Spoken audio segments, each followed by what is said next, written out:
Hoy es un nuevo día para enamorarnos más de la palabra de Dios. Bienvenidos a un nuevo episodio de Haciendo Juntos, el devocional con el pastor Daniel Melo.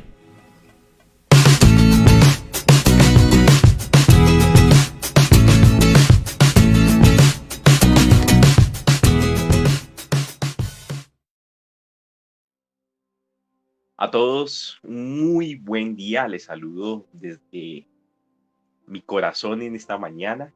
Esto es Haciendo Juntos el devocional y la palabra que va a proveer hoy la enseñanza a nuestro corazón la encontramos en el maravilloso libro o más bien carta de los Romanos, capítulo 2. Yo le invito a que vaya a su Biblia para que la podamos leer y podamos entender lo que Dios hoy quiere hablar a nuestro corazón. Mientras tanto, quiero empezar esta mañana con una oración al cielo de agradecimiento, como dicen los salmos. Entremos por las puertas de Dios con acción de gracias y adorémosle juntos en este espacio también. Padre, infinitas gracias, mi buen Dios, por este día. Señor, hoy recordamos tu nombre y nos ponemos delante de tu presencia con el propósito de alabarte, de bendecirte, de exaltarte. Padre, gracias porque realmente podemos reconocer que tú eres Dios, que eres el único, que eres el fiel y que eres el verdadero. Espíritu Santo, bendigo a mis hermanos, bendigo a mi familia, bendigo a la iglesia. Amado Señor, en tu nombre, te pido que cada enseñanza sea guardada en nuestro corazón, nos haga crecer, nos ilustre en nuestro actuar cada día. Bendigo, Padre, a los que de pronto han estado desanimados, Señor Dios, a los que hoy empiezan a trabajar, a retomar labores, Señor, según los decretos del gobierno. Te pido que nos guardes de todo mal y de todo peligro, que tus ángeles nos rodeen, Señor, que nos hagas invisibles al peligro, Dios, en el transporte público, Padre, ante el que nos acecha, ante el que nos quiere robar, Padre, ante el que nos quiere hacer daño. Te pido, Padre, que tú seas guardando a cada uno de tus hijos en el poderoso nombre de Cristo Jesús. Señor, hoy abrimos tu palabra una vez más y yo te pido que ésta sea ilustrándonos, hablándonos, Señor Dios, de una manera directa, clara y poderosa a nuestras vidas. Prepara nuestro corazón en el nombre poderoso de Cristo Jesús. Amén y amén. Quiero iniciar con Romanos capítulo 2, versículo 11. El versículo 11 es el que nos da el título a nuestra enseñanza en esta mañana. Recordemos que el día viernes, creo que finalizamos la semana, estudiando de una manera somera pero interesante Romanos capítulo 1. Y yo los invitaba a que juntos nos imagináramos un estrado judicial, donde se presenta el juez, donde está el acusado, donde está el abogado y donde se encuentra el fiscal. Y podíamos ver en el capítulo 1 cómo el fiscal se levantaba después de su investigación y mostraba al juez realmente de qué somos culpables. Y entendíamos que Pablo, el apóstol Pablo, estaba haciendo ese papel de fiscal, porque estaba condenando nuestros pecados y para llegar a una sola conclusión: la persona que está allí de acusado es culpable, es culpable. Entonces, Romanos en su escritura, en su propósito, Pablo, en el capítulo 2, empieza a darnos a entender que la humanidad se divide como en dos grupos. Están los judíos, el pueblo de Israel, y todas las demás naciones. Y las demás naciones, los otros pueblos, se capturan en un nombre, que son los gentiles.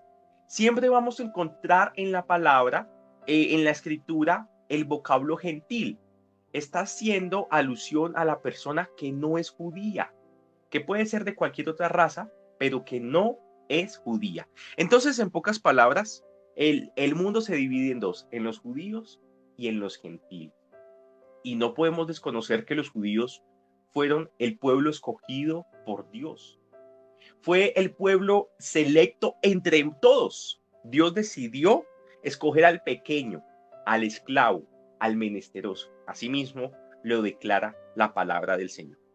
Pero Pablo, que era hebreo de hebreos, fariseo de pura cepa, de la tribu de Benjamín, que él era claro en su proceso, en su cultura, en su raza, díselo siguiente en el versículo 11. Romanos 2, versículo 11. Pues Dios no muestra favoritismo. Dios no muestra favoritismo. Cuando el pueblo judío fue escogido por Dios, no significa que excluya a los demás, sino que el Señor escogió a los judíos para poder incluir a los demás. Dios se revela al pueblo judío y le da la tarea de conquistar las otras naciones con la ley de Dios, no con la fuerza, con la ley de Dios. A cada grupo pagano, a cada grupo alejado de Dios, la tarea de los judíos era poder mostrar al Dios fiel y verdadero. Dice la escritura en los evangelios que ellos rechazaron, desecharon esta tarea y que Dios en su lugar tomó a otro pueblo, que es su iglesia. Y nosotros ahora como iglesia tenemos la tarea, como lo hablábamos justamente ayer en la predicación del domingo, tenemos la tarea de ir por todo el mundo y evangelizar. Y ahí sí podrá venir el fin. ¿Por qué hablamos de que Dios no tiene favoritismos? Porque Romanos capítulo 2 nos enseña cómo Dios juzga el pecado. ¿Qué va a juzgar Dios del pecado? ¿Usted alguna vez se ha preguntado qué haría Dios con los que nunca escucharon de él? ¿Qué haría Dios con los indígenas que antes de que llegara de pronto la iglesia aquí a América? ¿Cómo Dios va a juzgar a aquellos que mueren, pero que nunca conocieron a Jesús? ¿Se irán para el cielo? ¿Se irán para el infierno? Etcétera, etcétera, etcétera. Pues Romanos 2 nos da luces con respecto a estas preguntas que de pronto ha rondado nuestra mente y nuestro corazón en algún momento de nuestra existencia. Y si no, pues entonces de pronto ya llegó a tu vida al yo mencionarlo en esta mañana. Cuando el Señor dice que Dios no tiene favoritos, es que Pablo en Romanos 2 se centra en los judíos. Recordemos que el mundo se divide en dos, en judíos y gentiles. Entonces Pablo deja a los judíos de un lado, a los gentiles de un lado y dice, vamos a hablar de los judíos. Vamos a hablar de los escogidos, vamos a hablar a aquellos que se sienten preferidos. Vamos a hablar a aquellos que por creer tener la ley y por ser el pueblo escogido de Dios, creen que ya la tienen ganada y que Dios les ama más a ellos que a los demás. Era una concepción judía muy marcada. Entonces yo quiero que empecemos a leer rápidamente, vamos a leerlo todo hoy. Voy a usar la nueva traducción viviente, que es una versión muy, muy clara, muy bonita, para que todos estemos súper conectados. Entonces, si no lo tiene allí en su palabra, escúcheme atentamente, espero que la señal esté bien. Dice, tal vez crees que puedes condenar a tales individuos. Le está hablando Pablo a los judíos. Pero tu maldad es igual a la de ellos y no tienes excusa. Cuando dices que son perversos y merecen ser castigados, te condenas a ti mismo porque tú, que juzgas a otros, también practicas las mismas cosas. Y sabemos que Dios en su justicia castigará a todos los que hacen tales cosas, a todos. Dios en su justicia castigará todo el pecado de todo el mundo. Y le está diciendo a los judíos, tú criticas a los gentiles por lo que hacen, pero tú estás haciendo exactamente lo mismo. Entonces, ¿quién eres tú para juzgarlo? Y tú, que juzgas a otros por hacer esas cosas, ¿cómo crees que podrás evitar el juicio de Dios cuando tú haces lo mismo? ¿No te das cuenta de lo bondadoso, tolerante y paciente que es Dios contigo? ¿Acaso no significa nada para ti? ¿No ves que la bondad de Dios es para guiarte a que te arrepientas y abandones tu pecado? ¿No ves que la bondad de Dios es para guiarte a que te arrepientas y abandones tu pecado? Pero eres terco y te niegas a arrepentirte y abandonar tu pecado. Por eso vas acumulando un castigo terrible para ti mismo, pues se acerca el día de la ira, en el cual se manifestará el justo juicio de Dios. El Señor disciplina a su pueblo.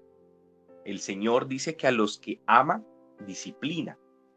Y porque somos sus hijos, Él nos disciplina como un padre lo hace con sus hijos. Y a lo largo de nuestro trayecto en la tierra, el Señor muestra sus juicios. Habíamos hablado justamente el viernes que el juicio más catastrófico que le ha podido suceder a la humanidad es no tener a Dios de su lado. Es ver que Dios decidió apartarse y abandonar a la humanidad a su suerte para que se desbocara en sus bajas pasiones. Pero dice aquí la palabra que la bondad del Señor es para guiarnos, para arrepentirnos y tener un cambio de corazón. Los judíos tenían todo de su lado, mientras que unas naciones tenían la revelación de Dios por parte de la naturaleza. No sé si lo recuerdan. Dios se revela por medio de la naturaleza, pero las naciones, en vez de adorar a Dios por lo creado, adoraron lo creado como Dios. Los judíos tenían una revelación mayor de Dios. No solamente lo contemplaban en su majestuosidad en lo creado, sino que Dios le envió a ellos profetas, les dio a ellos la ley, les dio a ellos a conocer de su voz y de su persona. Me explico, los judíos tuvieron una mayor revelación. Ellos no solamente conocieron que existía un Dios, sino que conocieron los decretos y las declaraciones de Dios. La revelación del Señor tiende a ser progresiva. La revelación del Señor empieza diciéndonos que Él existe y termina diciéndonos cómo nos salva por medio del Señor Jesucristo, que es la máxima revelación de nuestro Dios. Dice acá, pero eres terco y te niegas a arrepentirte y a abandonar tu pecado. Por eso vas acumulando un castigo terrible para ti mismo, pues se acerca el día de la ira, en el cual se manifestará el justo juicio de Dios. Estábamos hablando que durante este tiempo el Señor nos juzga y el Señor nos disciplina, pero hay un día especial, hay un día indicado, hay un día puesto en la historia de Dios en el cual el Señor va a tomar a su derecha a sus ovejas y a su izquierda a las cabras. Está hablando de sus hijos y está hablando de los desobedientes. Y los desobedientes tendrán este día de ira, su justo juicio de Dios. Nadie escapará de la justicia del Señor. Nadie escapará, ninguna persona, que haya cometido cualquier delito, cualquier pecado y que cree que se esté saliendo con la suya, de pronto puede burlar, puede sobornar la justicia de los hombres. Pero la justicia de Dios está allí acumulándose para cada uno de nosotros. Y dice acá el versículo 6, es muy interesante, iglesia. Él juzgará a cada uno según lo que haya hecho. Démonos acá cuenta de nuestra responsabilidad personal o nuestra responsabilidad individual. Dios juzgará a cada uno según lo que haya hecho. Dios va a juzgarnos a todos. Hay que tener en cuenta un principio. Dios, a los creyentes, a los que obedecen al Señor, a los que amamos al Señor, Dios nos juzgó en la cruz. En la cruz está nuestro día de ira, nuestro juicio. Allí el Señor le fue imputada nuestra carga. Cuando Él muere, nosotros morimos con Él, y cuando Él resucita, nosotros resucitamos con Él. Amén. Pero también la iglesia, los salvos, serán juzgados por sus obras. Nuestras obras como creyentes serán juzgadas, no para salvación, sino para retribución. El Señor tiene preparadas unas recompensas, unas coronas, unas retribuciones para todos nosotros. Por eso Pablo en Corintios nos dice, ¿de qué calidad son tus obras? Todas las obras del Señor van a pasar como por el fuego. Si tus obras son de madera, de heno o de hojarasca, pues van a ser consumidas. Vas a ser salvo, pero como pasando por el fuego. Es decir, como pasando con un 3. Somos salvos, pero no pasamos con la nota más alta. Pero los que no confiesen a Jesucristo como su único y suficiente Salvador, serán juzgados con su pecado y pagarán con su propia vida por haber desechado a aquel que ya había pagado con su propia sangre. Entonces aquí dice que Él juzgará a cada uno según lo que haya hecho, y allí entra todo el mundo, tanto los que tuvieron la ley como los que no, tanto los que conocieron a Jesús como los que no, tanto los niños, tanto los adultos, tanto las personas de pronto con alguna discapacidad mental, etcétera, etcétera, etcétera. Todos seremos juzgados según lo que hayamos hecho. Dios nos va a juzgar de manera personal. Amén. ¿Estamos entendiendo un poco esto? Versículo 7. Dará vida eterna a los que siguen haciendo el bien, pues de esa manera demuestran que buscan la gloria, el honor y la inmortalidad que Dios ofrece.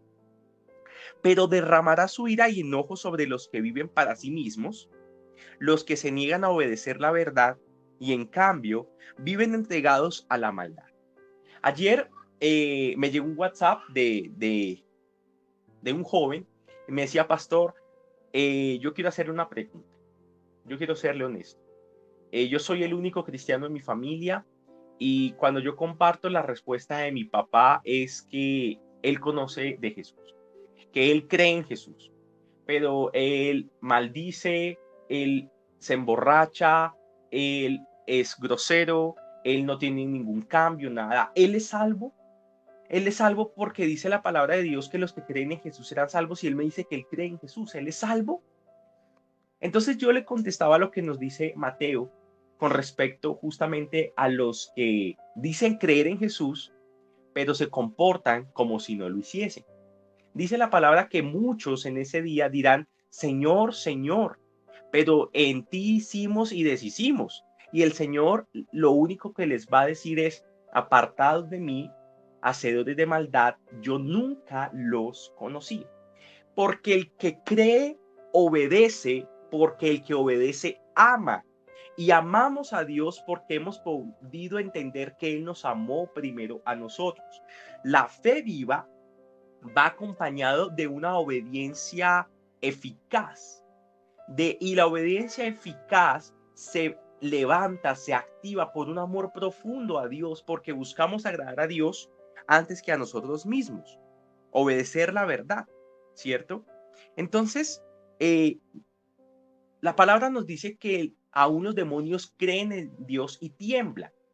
No nos salva el creer que Dios existe, sino en creer en la obra salvífica de nuestro Señor Jesucristo. Porque somos salvos por gracia, por medio de la fe, y esto es un don de Dios sobre nuestras vidas.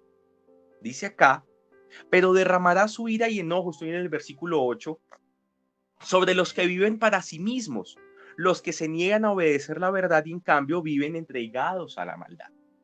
Habrá aflicción y angustia para todos los que siguen haciendo lo malo, para los judíos primero y también para los gentiles. Pero habrá gloria, honra y paz de parte de Dios para todos los que hacen lo bueno, para los judíos primero y también para los gentiles, pues Dios no muestra favoritismos. Versículo 12. Los gentiles serán destruidos por el hecho de pecar. Recordemos que la paga del pecado es la muerte. Aunque nunca tuvieron la ley escrita de Dios, ¿se acuerdan? Los gentiles tuvieron la revelación de la naturaleza de Dios, pero como que no tuvieron una progresión en esa revelación. Dice acá que ellos serán destruidos por el hecho de haber pecado, porque la justicia dice así: el que peca muere. Aunque nunca tuvieron escrita la ley de Dios, y los judíos, quienes sí la tienen, serán juzgados por esa ley porque no la obedecen. Atentos. ¿Por qué serán juzgados los judíos? Por la revelación que les fue dada a ellos. En ese orden de ideas, ¿por qué serán juzgados los gentiles? Por la misma revelación que haya tenido cada uno. Es decir, Dios nos juzgará, como dice el versículo 6, Él juzgará a cada uno por lo que haya hecho, pero también Dios nos va a juzgar por la revelación que hayamos tenido. Por el conocimiento que tengamos cada uno de nosotros, seremos juzgados de parte del cielo. Por eso quiero citar hoy a lo que han dicho varios autores, varias personas.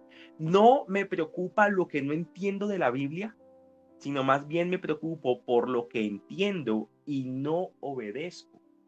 Porque mi conocimiento será justamente la medida de Dios para juzgarme a mí. Lo que yo sé y lo que yo practico es lo que Dios va a juzgar de mí. Por eso Santiago dice que no pretendan muchos hacerse maestros, porque Dios juzgará el conocimiento de cada uno de ellos. Es decir, ya no te salvaste. Eres responsable de lo que sabes. Eres responsable de lo que escuchas. Eres responsable de lo que ignoras. Eres responsable de lo que obedeces y de lo que desobedeces. Tú que has escuchado a Cristo y le has aceptado, y tú que has escuchado a Cristo y le has rechazado, ambos son igual de responsables delante del Señor. Dios nos juzgará según nuestro conocimiento. Entonces, ¿qué pasó en el pasado? ¿Qué pasó con cada uno de nosotros en el presente o en el futuro? Dios nos juzgará según la revelación que tengamos de Él. Pero todos vamos a tener un juicio justo de parte de Dios. Mire lo que dice el versículo 3, esto se pone mejor. Pues el simple acto de escuchar la ley no nos hace justos ante Dios. Es obedecer la ley lo que nos hace justos ante sus ojos. Aún los gentiles, quienes no cuentan con la ley escrita de Dios, muestran, mire lo que dice acá, muestran que conocen esa ley cuando por instinto la obedecen, aunque nunca la hayan oído. Hay algo que tenemos todos los seres humanos y es la conciencia, esa moralidad con la que nacemos y con la que vivimos. Por eso, aunque muchas naciones no tienen la ley de Dios, saben que robar es malo. Aunque no tienen la ley de Dios, saben que engañar a su pareja, su infidelidad, está mal, ¿cierto? Entonces, aunque no hayan tenido esa ley, su conciencia misma los acusa y saben que lo que es bueno y lo que es malo, según esa conciencia, los hombres también seremos juzgados. Dice acá, aunque no hayan podido escuchar la ley de Dios, muestran que la conocen cuando por instinto la obedecen, aunque nunca la hayan oído. Versículo 15. Ellos demuestran que tienen la ley de Dios escrita en el corazón, porque su propia conciencia y sus propios pensamientos o los acusan, o bien les indican que están haciendo lo correcto. Y el mensaje que proclamo es que se acerca el día en que Dios juzgará por medio de Cristo Jesús la vida secreta de cada uno. Dios juzgará por medio de Cristo Jesús la vida secreta de cada uno. Tú, que te llamas judío, confías en la ley de Dios y te jactas de tu relación especial con Él. Tú sabes lo que a Él le agrada. Sabes bien qué es lo correcto, porque se te ha enseñado la ley. Estás convencido de que eres guía para los ciegos y luz para los que andan perdidos en la oscuridad. Piensas que puedes instruir al ignorante y enseñar a los niños los caminos de Dios, pues estás seguro de que la ley de Dios te da pleno conocimiento y toda verdad. Esto describe Pablo de los judíos, pero no puede estar más cercano a nuestra realidad como cristianos. Nosotros, ¿cierto? Si le cambiamos aquí la cuestión, tú, que te llamas cristiano y confías en la enseñanza de Dios y te jactas de tu relación especial con Él, tú sabes lo que a Él le agrada, sabes bien qué es lo correcto porque se te ha enseñado su ley. Estamos en las mismas condiciones que los judíos ahora. ¿Estás convencido, nosotros como cristianos, de que eres guía para los ciegos y luz para los que andan perdidos en la oscuridad? ¿Piensas que puedes instruir al ignorante y enseñar a los niños los caminos de Dios? Pues estás seguro de que la ley de Dios te da pleno conocimiento y toda verdad. Ahora bien, si tú enseñas a otros, ¿por qué no te enseñas a ti mismo? Predicas a otros que no se debe robar, pero tú robas. Dices que está mal cometer adulterio, pero tú cometes adulterio. Condenas la idolatría, pero tú usas objetos robados de los templos paganos. Te sientes orgulloso de conocer la ley, pero deshonras a Dios al quebrantarla. Es el famoso contexto de no mires la paja del ojo ajeno sin antes contemplar la viga que tienes en el tuyo. Te sientes muy orgulloso de conocer a Dios, pero lo deshonras al quebrantar lo mismo que has aprendido de Él. No es extraño que las escrituras digan lo siguiente, estoy en el versículo 24. Los gentiles blasfeman el nombre de Dios por causa de ustedes. ¿Cuántas personas no se acercan a Dios por culpa de sus mismos seguidores? ¿Cuántas personas han blasfemado el nombre de Dios por culpa del testimonio que damos nosotros mismos como cristianos? ¿Cuántos hijos no se acercan a Dios por el testimonio cristiano de sus padres? ¿O cuántos padres no se acercan a Dios por el testimonio cristiano de sus hijos? Pablo se enfoca en los judíos, pero hoy el Espíritu se enfoca en nosotros. ¿Cuánta vergüenza hemos traído? Por culpa de nosotros, ¿cuántas personas se han apartado?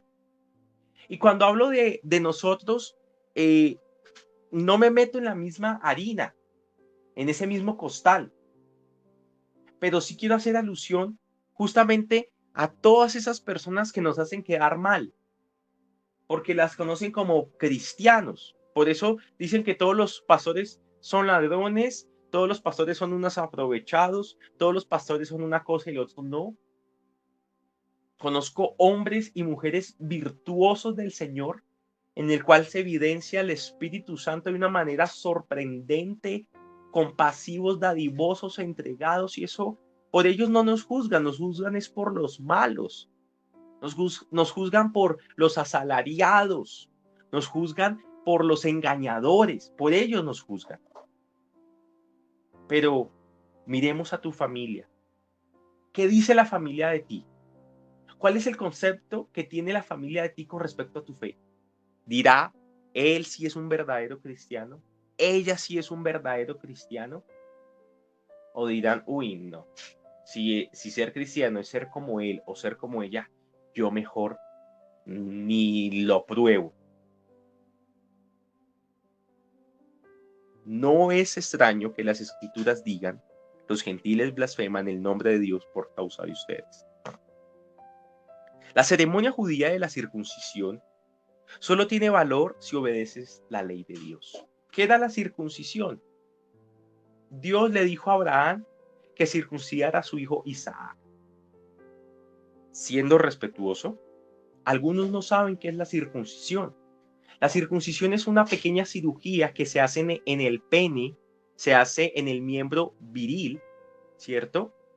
Del hombre, y se corta una pequeña parte de piel que va sobre el prepucio del hombre. Eso era una práctica judía, o es una práctica judía que se hace al 8º día a todos los varones de nacidos. Esto era una marca o era una señal de que ellos eran el pueblo escogido de Dios. Y ellos pensaban que por tener esa marca, por tener esa señal en su cuerpo, ellos ya estaban tranquilos delante de Dios. Y dice aquí el versículo 25, la ceremonia judía de la circuncisión solo tiene valor si obedeces la ley de Dios. Pero si no obedeces la ley de Dios, no estás en mejor condición que un gentil incircunciso. Y si los gentiles obedecen la ley de Dios, ¿acaso Él no los considerará su propio pueblo? ¿Qué cachetadón le estaba dando Pablo a los judíos? Les estaba diciendo, lo que hace acepto al hombre delante de Dios no es la circuncisión del miembro, sino realmente la vida de obediencia que cada uno de nosotros llevamos. Si algo le da vitalidad a nuestra relación con Dios es nuestra propia obediencia, no las cosas que hagamos. que la alabanza o que el culto, una cosa, lo otro. De nada sirve eso si no va acompañado de una vida de obediencia. No nos llamemos a engaño. Versículo 27, ya vamos a acabar. De hecho, los gentiles incircuncisos que cumplen la ley de Dios, los condenarán a ustedes, judíos, que están circuncidados y tienen la ley de Dios, pero no la obedecen. Pues no se es un verdadero judío solo por haber nacido de padres judíos, ni por haber pasado por la ceremonia de la circuncisión. Versículo 29. No, un verdadero judío es aquel que tiene el corazón recto a los ojos de Dios. La verdadera circuncisión no consiste meramente en obedecer la letra de la ley, sino que es un cambio en el corazón producido por el Espíritu. Y una persona con un corazón transformado busca la aprobación de Dios y no la de la gente. Nosotros debemos estar siempre complaciendo a Dios antes que a los hombres. Antes que a los hombres. Un verdadero judío no es el que se circuncida, sino es aquel que vive una vida recta delante de los ojos de Dios. Esa es una característica del verdadero cristiano. El verdadero cristiano no es el que se maquilla, se pone bonito para ir a la iglesia los domingos o dice Dios te bendiga, el Señor está con nosotros, etcétera, etcétera, etcétera. No es el lenguaje que utilicemos, sino es la vida recta que llevemos delante de los ojos de Dios. Eso es lo que nos hace a nosotros verdaderos cristianos y eso es la exhortación que Dios busca para nuestras vidas en el día de hoy. Un cambio de corazón, transformados, que los demás digan, wow, algo pasó con este varón, algo pasó con esta mujer. Algo le pasó a Caterine, algo le pasó a Robinson, algo le pasó a Marta, algo le pasó a Andrea, algo le pasó a Diana, algo le pasó a Henry, algo le pasó a Paula, a Eliana, a Alejandra, a Fabián, a Patricia, a todos los que estamos conectados en esta mañana. Algo les pasó. Y no fue algo, fue alguien que vino y circuncidó su corazón, quitó de su corazón lo que le sobraba, lo que no quería realmente Dios en ellos, y esa es la marca realmente de nuestro cristianismo, lo que Dios ha hecho en nuestras vidas, esa vida secreta que también será juzgada por Él. Dios no tiene favoritos por las marcas externas. El grupo de Dios, el grupo que está cerca a Dios es el grupo que le ama, es el grupo obediente, es el grupo que le busca, es el grupo que está tranquilo porque sabe que su juicio lo recibió en la cruz, pero que vive de una manera intachable, siempre buscando agradar a Dios en todo contexto. Mi amado, somos parte del pueblo del Señor por nuestra fe, por la gracia de Dios, pero esto se evidencia, cobra vida por medio de la obediencia y del amor que tenemos para con Dios y para con el prójimo. Yo te animo a que sigamos reflexionando en esta hermosa mañana, en este pasaje que Dios nos ha regalado. Quiero finalizar con una oración y agradecerte por estar con nosotros en este día lunes hermoso en Haciendo Juntos el Devocional. Vamos a orar. Gracias demos a Dios. Padre, una vez más nos enfrentamos a tu palabra, Señor Dios, y te damos infinitas gracias porque ella nos habla con claridad. Y oro para que nosotros seamos un puñado de tus hijos, obedientes y rectos, que buscamos la aprobación tuya, Señor Dios, que anhelamos agradarte a ti antes que a otros, amado Espíritu de Dios. Señor, transforma nuestro corazón. Te pedimos, Señor Dios, que el conocimiento que tú nos has dado, la palabra que tú hablas a nuestras vidas sea transformando nuestros corazones. Quiero ver una iglesia que crece, Señor Dios. Quiero ver una iglesia que se fortalece. Quiero ver discípulos que te amen, que busquen tu presencia. Amado Señor, que busquen conocer cada día más tu palabra. Sé tú fortaleciéndonos, sé tú, Señor Dios, animándonos en el nombre poderoso de Cristo Jesús. Hoy yo bendigo a cada hermano que se ha conectado, a cada hermano que le escucha, Padre, este devocional posteriormente. Dios, si eres bueno y para siempre es tu misericordia. Toda la alabanza dada solamente a Cristo Jesús nuestro Señor. Gracias por este día. Padre, ponemos esta semana en tus manos. Guárdanos, bendícenos y sabemos que tú estás con nosotros. Tú eres nuestra paz y tú eres nuestra seguridad. En el nombre de Jesús. Amén y amén.